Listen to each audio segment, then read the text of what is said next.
Kamala Harris talking about the virtues of electric buses, yet the country's largest electric bus company just went bankrupt after all those federal subsidies. Bill, what do you guys want to talk about? Well, exactly that. I mean, the fact of the matter is we didn't learn a lesson from Cylinder, apparently.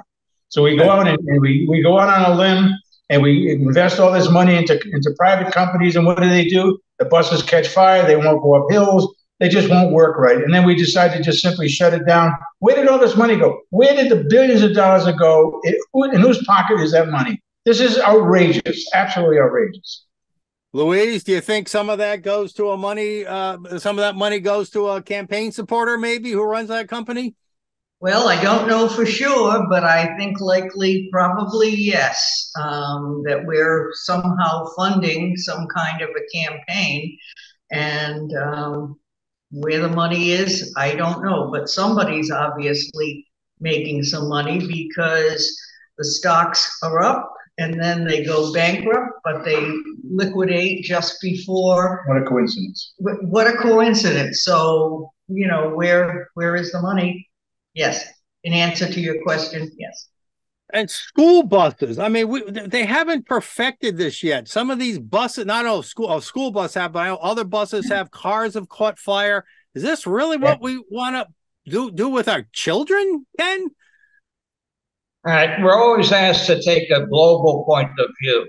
That why is it that the U.S. has to have the initiative and cost all the money to reduce greenhouse gases if we could sit down China, who is the country that will benefit from electric, and India and Africa, who are the largest polluters, if we can get them to make a commitment to reduce their carbon output, then I'll listen to them. Otherwise, it's babble. Well, let me just bring it in. What I find particularly interesting is that we can get an electric car manufacturer, Elon Musk and Tesla.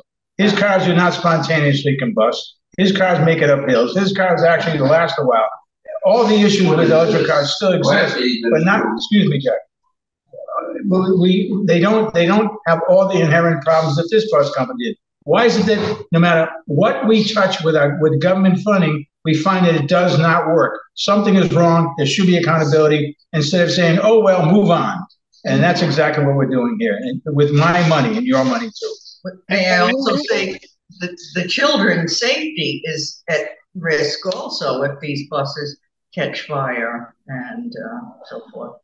Yeah, but they seem to turn a blind eye to that, Louise.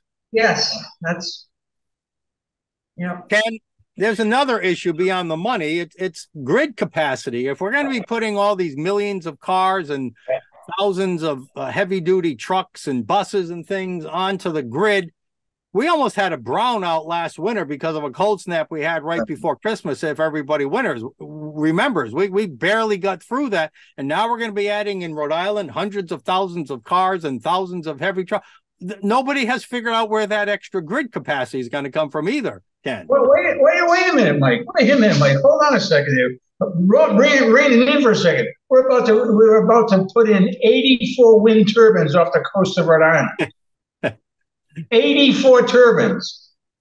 I think that company just kind of said we're in financial difficulty and we can't complete that project either. I mean, this whole green energy is not the economic boon and job creator and profiteering business that many thought. Ken, final word on this to you.